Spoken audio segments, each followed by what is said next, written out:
The Odyssey by Homer. Book 8. A Day for Songs and Contests. When young dawn with her rose-red fingers shone once more, royal Alcinous, hallowed island king, rose from bed, and great Odysseus, raider of cities, rose too. Poised in his majesty, Alcinous led the way to Phaecia's meeting grounds, built for all beside the harbored ships.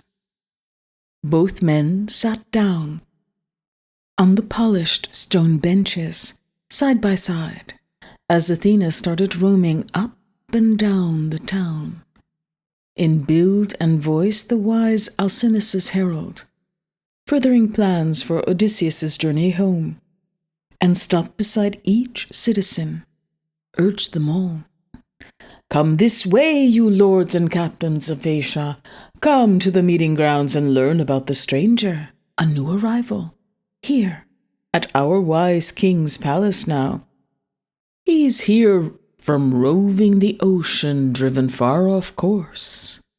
He looks like a deathless god. Rousing their zeal, their curiosity, each and every man, and soon enough, the assembly seats were filled with people thronging, gazing in wonder at the seasoned man of war. Over Odysseus' head and shoulders now Athena lavished a marvelous splendor, yes, making him taller, more massive to all eyes, so Phaeacians might regard the man with kindness, awe, and respect as well, and he might win through the many trials they'd pose to test the hero's strength. Once they'd grouped, crowding the meeting grounds, Alcinous rose and addressed his island people. Hear me, lords and captains of Phaecia, hear what the heart inside me has to say. This stranger here, our guest, I don't know who he is, or whether he comes from sunrise lands or the western lands of evening, but he has come in his wanderings to my palace. He pleads for passage. He begs we guarantee it. So now, as in years gone by, let us press on and grant him escort. No one, I tell you, no one who comes to my house will languish long here, heartsick for convoy home. Come, my people, haul the black ship down to the bright sea, rigged for her maiden voyage. Enlist a crew of 52 young sailors, the best in town, who've proved their strength before. Let all hands lash their oars to the thwarts, then disembark.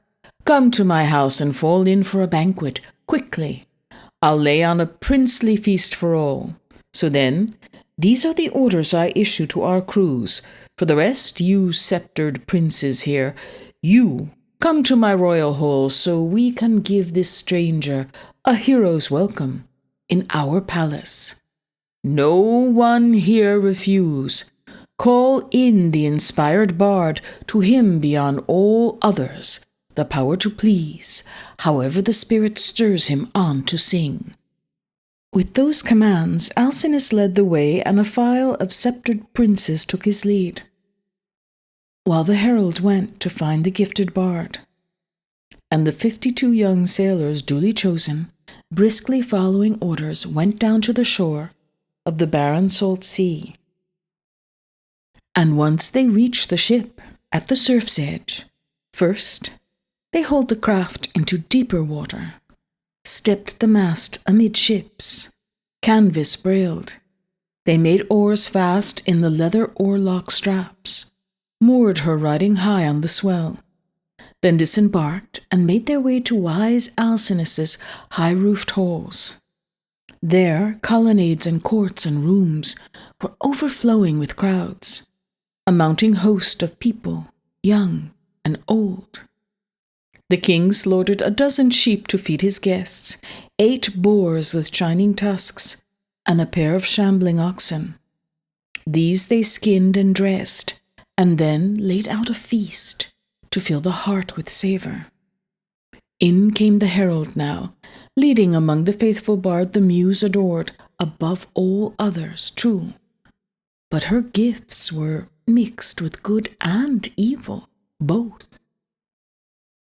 She stripped him of sight, but gave the man the power of stirring, rapturous song. Pontonous brought the bard a silver-studded chair, right amid the feasters, leaning it up against a central column, hung his high clear lyre on a peg above his head, and showed him how to reach up with his hands and lift it down. And the herald placed a table by his side, with a basket full of bread and a cup of wine for him to sip when his spirit craved refreshment.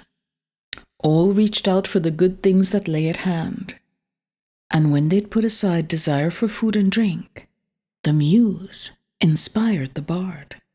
The song whose fame had reached the skies those days, the strife between Odysseus and Achilles, Peleus' son.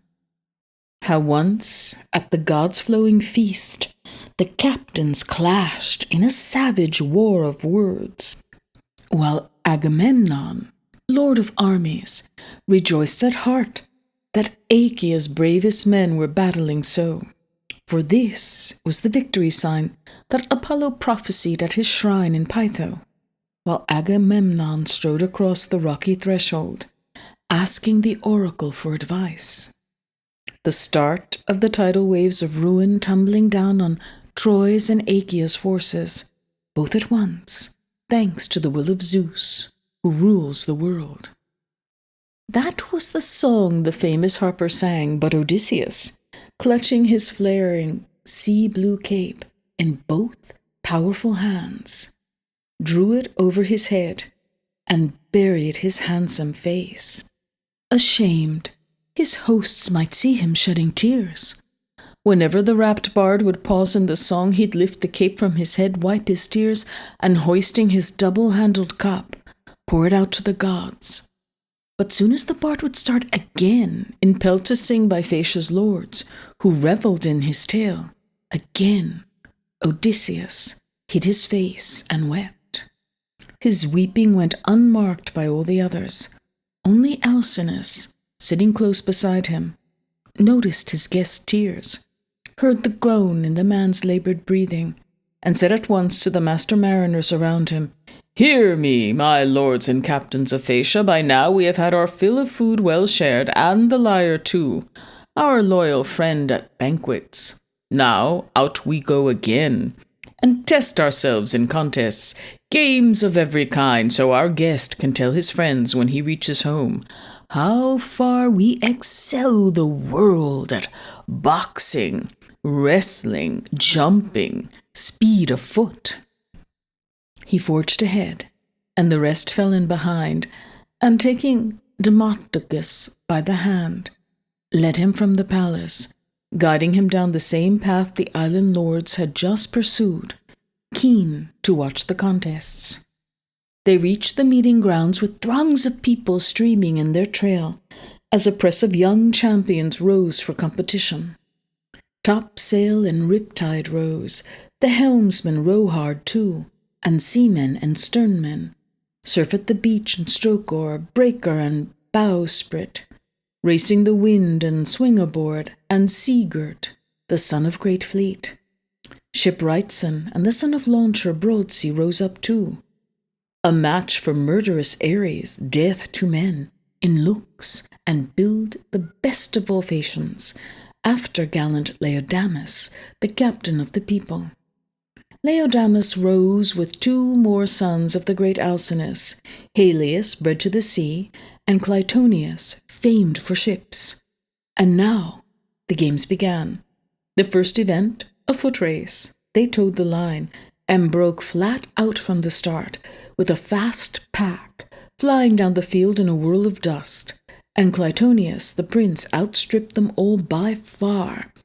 Flashing ahead the length 2 mules will plough a furrow before he turned for home, leaving the pack behind and raced to reach the crowds. Next, the wrestling. Grueling sport. They grappled, locked, and Broadsea, pinning the strongest champions, won the bouts. Next, in the jumping, Sigurd leapt and beat the field. In discus, Rohard up and out hurled them all by far.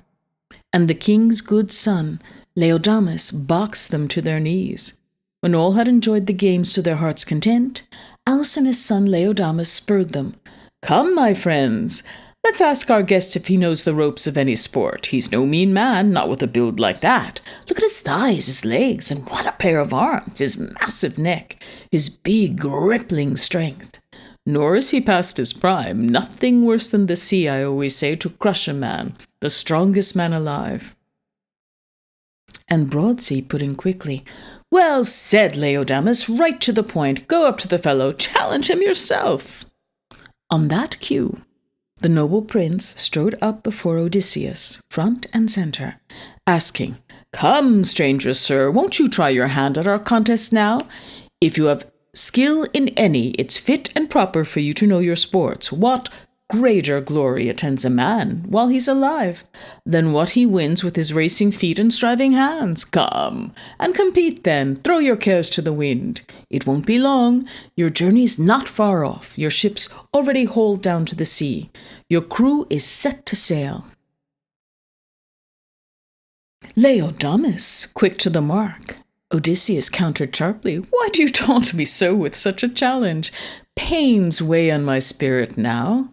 Not your sports, I've suffered much already, struggled hard, but here I sit, amid your assembly still, starved for passage home, begging your king, begging all your people."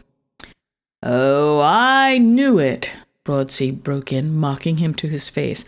"I never took you for someone skilled in games, the kind that real men play throughout the world. Not a chance. You're some skipper of profiteers roving the high seas in his scudding craft, reckoning up his freight with a keen eye out for home cargo, grabbing the gold he can. You're no athlete, I see that." With a dark glance, Odysseus shot back, "Indecent talk, my friend. You're a reckless fool, I see that. So the gods don't hand out all their gifts at once, not build and brains and flowing speech to all. One man may fail to impress us with his looks, but a god can crown his words with beauty, charm, and men look on with delight when he speaks out. Never faltering, filled with winning self-control, he shines forth at assembly grounds, and people gaze at him like a god when he walks through the streets. Another man may look like a deathless one on high, but there's not a bit of grace to crown his words, just like you, my fine handsome friend. Not even a god could improve those lovely looks of yours, but the mind inside is worthless. Your slander fans the anger in my heart. I'm no stranger to sports, for all your taunts. I've held my place in the front ranks, I tell you, long as I could trust to my youth and striving hands, but now I'm wrestled down by pain and hardship. Look, I've borne my share of struggles, cleaving my way through wars of men and pounding waves at sea. Nevertheless, despite so many blows, I'll give your games a whirl. Your insults cut to the quick. You rouse my fighting blood." Up he sprang, cloak and all, and seized a discus, huge and heavy, more weighty by far than those the Phaeacians used, to hurl and test each other. Wheeling round, he let loose with his great hand, and the stone whirred on, and down to ground they went, those lords of the long oars and master mariners cringing under the rock's onrush, soaring lightly out of his grip, flying away past all the other marks, and Queen Athena, built like a man, staked out the spot and cried with a voice of triumph, "Even a blind man, friend, could find your mark by groping round. It's not mixed up in the crowd, it's far in front. There's nothing to fear in this event. No one can touch you, much less beat your distance."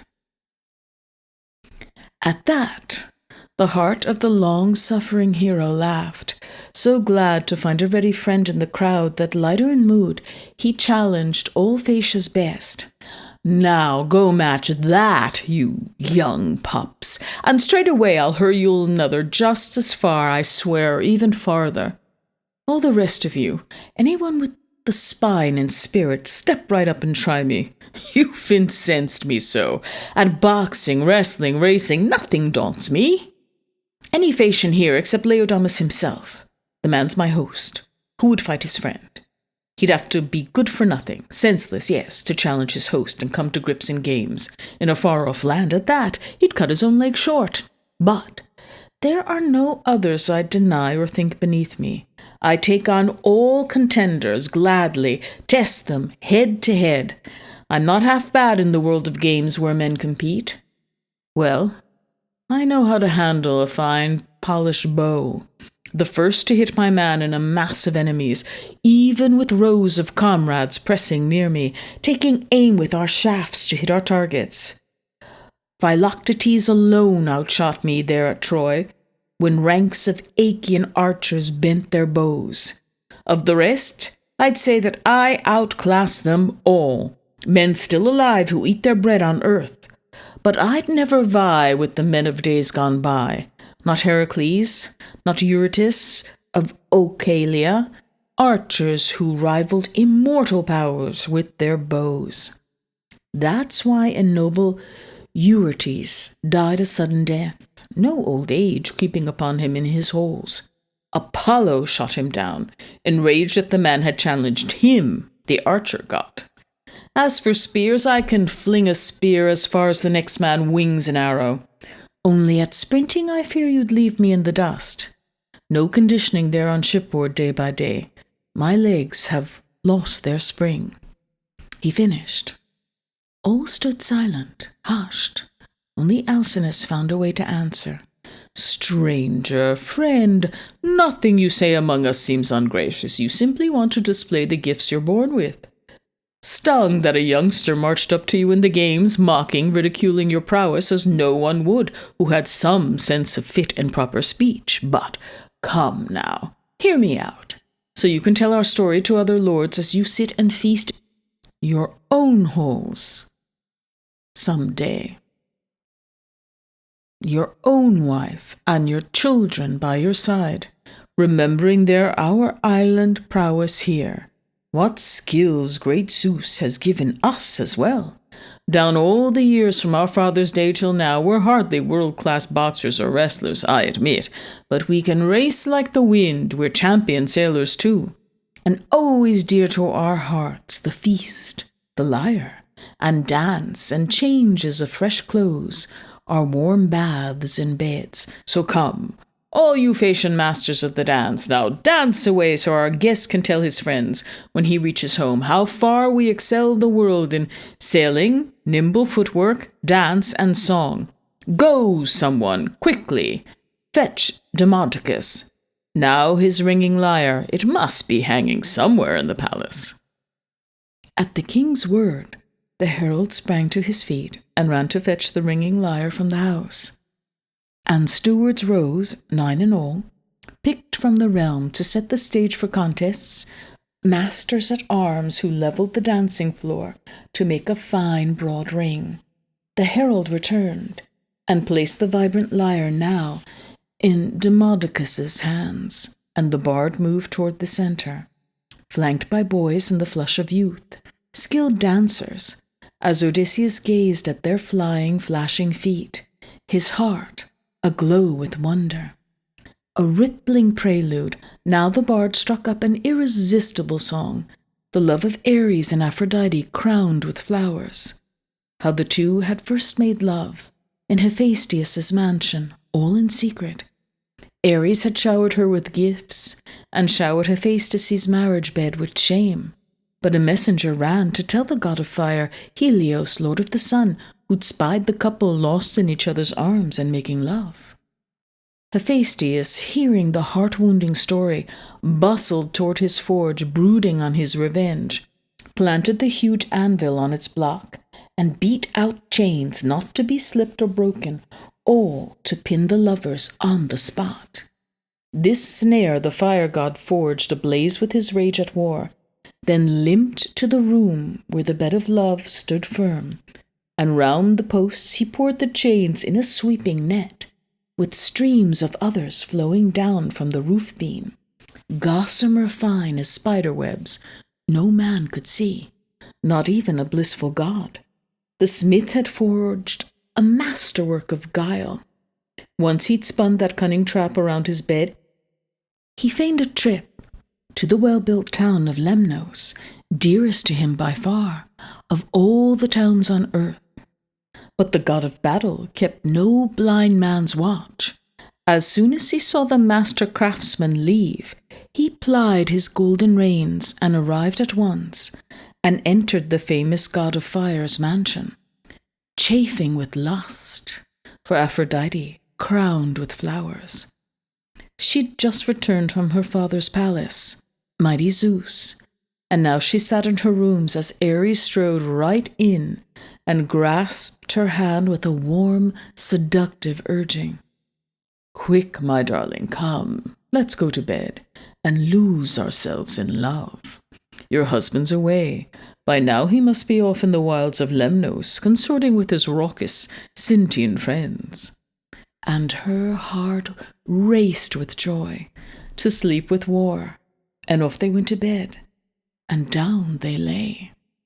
And down around them came those cunning chains of the crafty god of fire, showering them down now till the couple could not move a limb or lift a finger.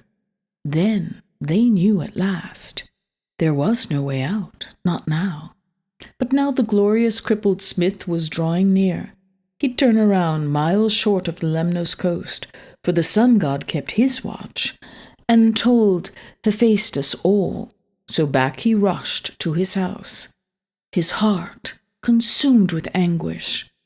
Halting there at the gates, seized with savage rage, he howled a terrible cry, imploring all the gods, "Father Zeus, look here! The rest of you happy gods who live forever, here is a sight to make you laugh, revolt you too, just because I am crippled. Zeus's daughter Aphrodite will always spurn me and love that devastating Ares, because of his stunning looks and racer's legs, while I am a weakling, lame from birth, and who's to blame? Both my parents, who else? If only they'd never bred me. Just look at the two lovers, crawled inside my bed, locked in each other's arms. The sight makes me burn. But I doubt they'll want to lie that way much longer, not a moment more, mad as they are for each other. No, they'll soon tire of bedding down together, but then my cunning chains will bind them fast, till our father pays my bride gifts back in full, all I handed him for that shameless bitch, his daughter, irresistible beauty, all unbridled too." So Hephaestus wailed as the gods came crowding up to his bronze-floored house. Poseidon, god of the earthquake, came, and Hermes came, the running god of luck, and the archer, Lord Apollo, while modesty kept each goddess to her mansion. The immortals, givers of all good things, stood at the gates, and uncontrollable laughter burst from the happy gods when they saw the god of fire's subtle cunning work. "A bad day for adultery, slow outstrips the swift. Look how limping Hephaestus conquers war, quickest of all the gods who rule Olympus. The cripple wins by craft, the adulterer, he will pay the price." So the gods would banter among themselves, but Lord Apollo goaded Hermes on. "Tell me, Quicksilver, giver of all good things, even with those unwieldy shackles wrapped around you, how would you like to bed the golden Aphrodite?" "Oh, Apollo, if only," the giant killer cried.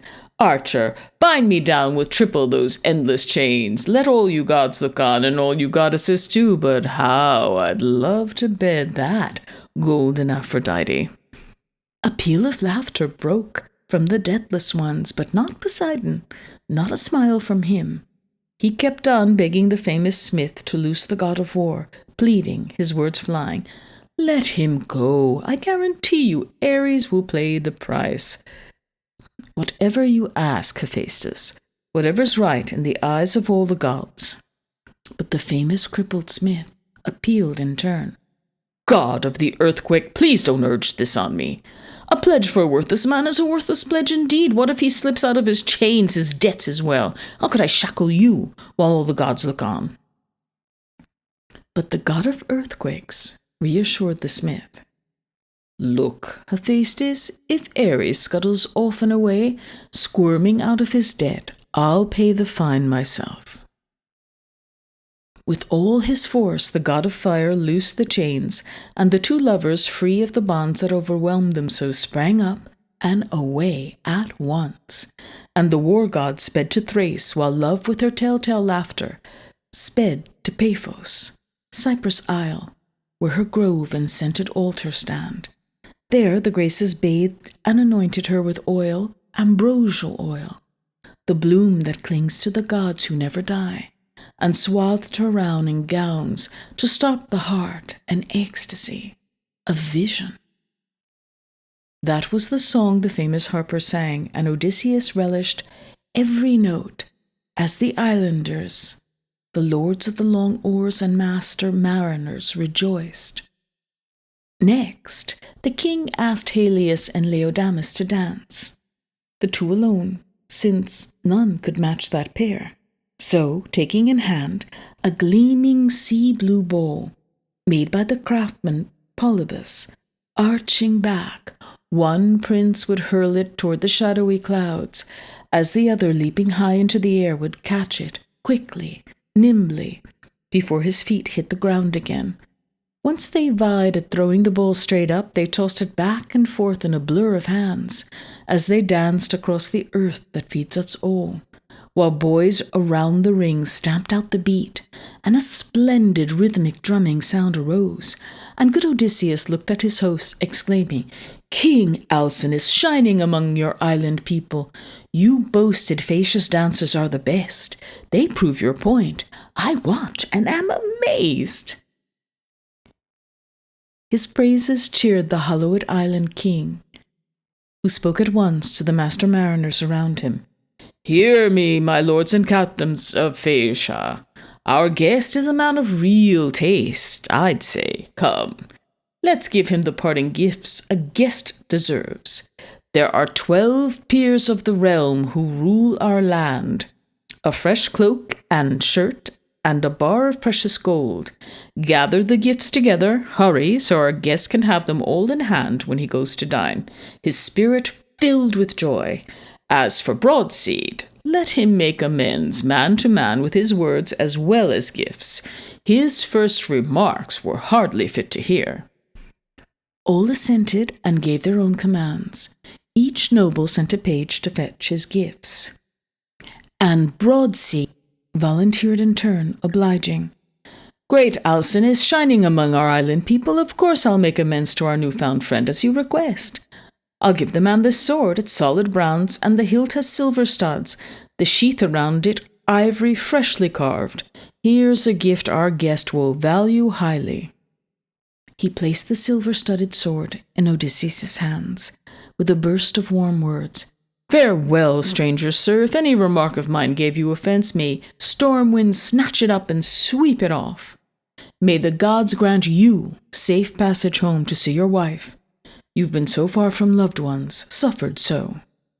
Tactful Odysseus answered him in kind. And a warm farewell to you too, my friend. May the gods grant you good fortune. May you never miss this sword, this gift you give with such salutes. You've made amends in full. With that, he slung the silver-studded sword across his shoulder. As the sun sank, his glittering gifts arrived, and proud heralds bore them into the hall, where sons of King Alcinous took them over, spread them out before their noble mother's feet, a grand array of gifts, the king in all his majesty.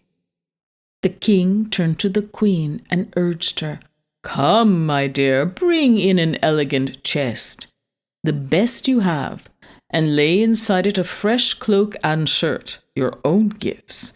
Then heat a bronze cauldron over the fire.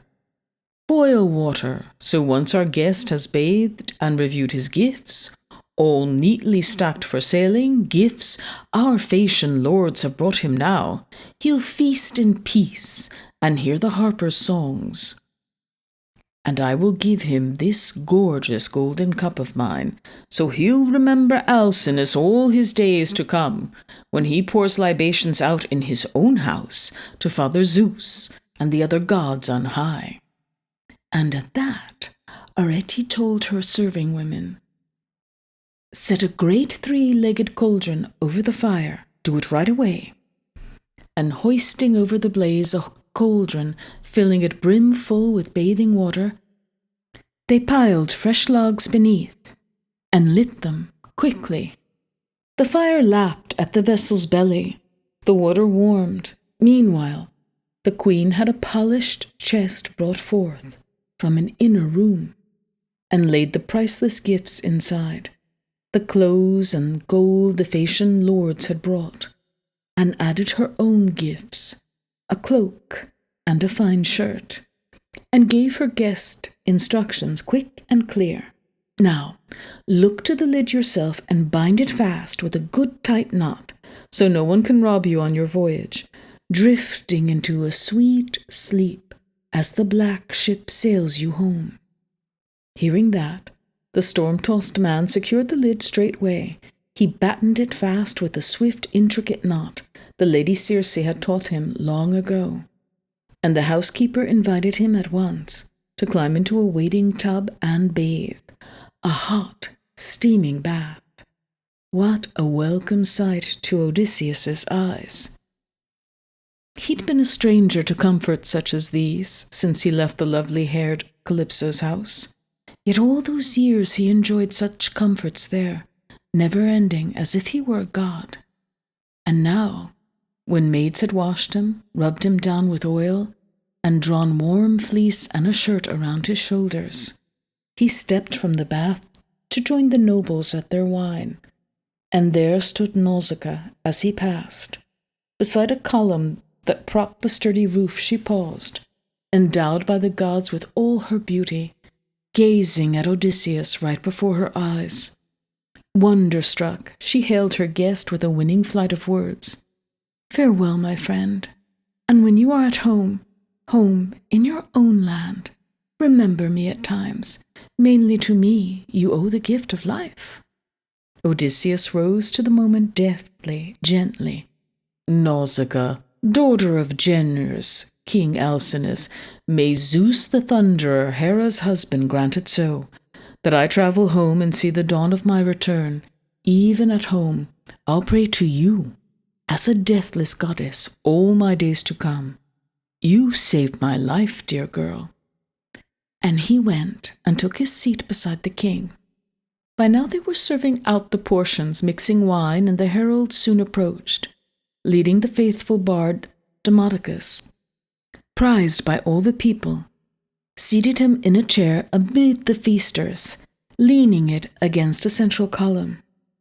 At once alert, Odysseus carved a strip of loin, rich and crisp with fat, from the white-tusked boar that still had much meat left, and called the herald over.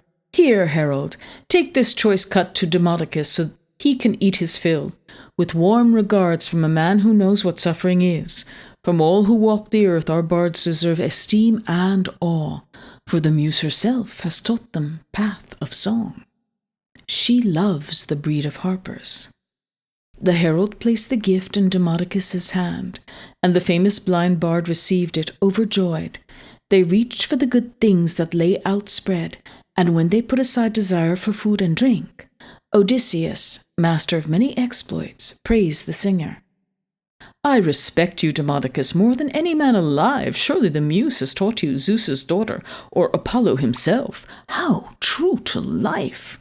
All too true. You sing the Achaeans' fate. All they did and suffered, all they soldiered through, as if you were there yourself, or heard from one who was. But come now, shift your ground. Sing of the wooden horse Epeus built with Athena's help, the cunning trap that good Odysseus brought one day to the heights of Troy, filled with fighting men who laid the city waste. Sing that for me, true to life as it deserves, and I will tell the world at once how freely the muse gave you the god's own gift of song." Stirred now by the muse, the bard launched out in a fine blaze of song, starting at just the point where the main Achaean force, setting their camps afire, had boarded the oar-swept ships and sailed for home. But famed Odysseus's men, already crouched in hiding in the heart of Troy's assembly, dark in that horse, the Trojans dragged themselves to the city heights. Now it stood there, looming, and round its bulk the Trojans sat debating, clashing days on end. 3 plans split their ranks, either to hack open the hollow vault with ruthless bronze, or hold it up to the highest ridge and pitch it down the cliffs, or let it stand, a glorious offering made to pacify the gods. And that final plan was bound to. Once the city lodged inside her walls, the monstrous wooden horse, where the prime of Argive power lay in wait, with death and slaughter, bearing down on Troy. And he sang how troops of Achaeans broke from cover, streaming out of the horse's hollow flanks to plunder Troy. He sang how left and right they ravaged the steep city, sang how Odysseus marched right up to Deiphobus's house like the god of war on attack with die-hard Menelaus. There he sang, Odysseus fought the grimmest fight he had ever braved, but he won through at last, thanks to Athena's superhuman power. That was the song the famous harper sang, but great Odysseus melted into tears, running down from his eyes to wet his cheeks, as a woman weeps, her arms flung around her darling husband, a man who fell in battle, fighting for town and townsmen, trying to beat the day of doom from home and children. Seeing the man go down, dying, gasping for breath, she clings for dear life, screams and shrills, but the victors just behind her, digging spear butts into her back and shoulders, drag her off in bondage, yoked to hard labor. Pain, and the most heartbreaking torment, wastes her cheeks. So from Odysseus's eyes ran tears of heartbreak now, but his weeping went unmarked by all the others.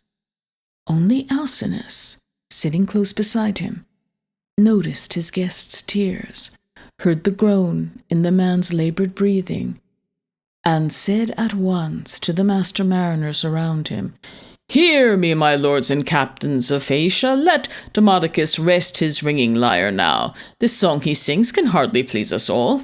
Ever since our meal began and the stirring bard launched his song, our guest has never paused in his tears and throbbing sorrow. Clearly, grief has overpowered his heart. Break off this song. Let us all enjoy ourselves, the hosts and guests together, much the warmer way. All these things are performed for him, our honored guest. Treat your guest and suppliant like a brother. Anyone with a touch of sense knows that. So, don't be crafty now, my friend. Don't hide the truth I'm after. Fair is fair. Speak out. Come, tell us the name they call you there at home. Your mother, father, townsmen, neighbors round about. Surely no man in the world is nameless, all told. Born high, born low, as soon as he sees the light, his parents always name him, once he's born.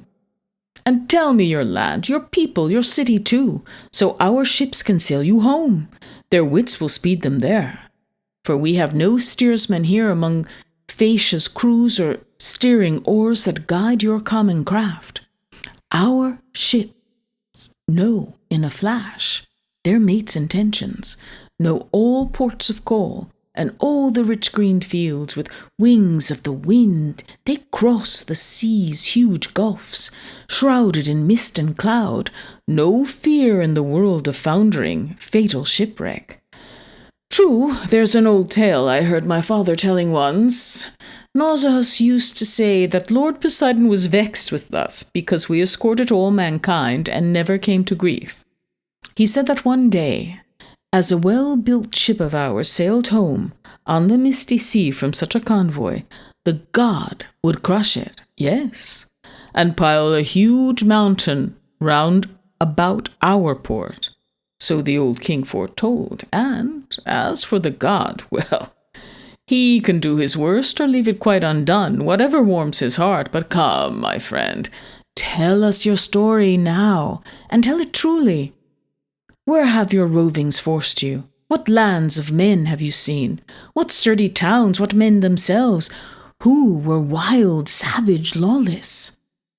Who were friendly to strangers, God-fearing men? Tell me, why do you weep and grieve so sorely when you hear the fate of the Argives, hear the fall of Troy? That is the gods' work, spinning threads of death through the lives of mortal men, and all to make a song for those to come. Did one of your kinsmen die before the walls of Troy? Some brave man, a son by marriage, father by marriage, next to our own blood kin, our nearest, dearest ties? Or a friend, perhaps, someone close to your heart, staunch and loyal, no less dear than a brother, the brother in arms, who shares our inmost thoughts?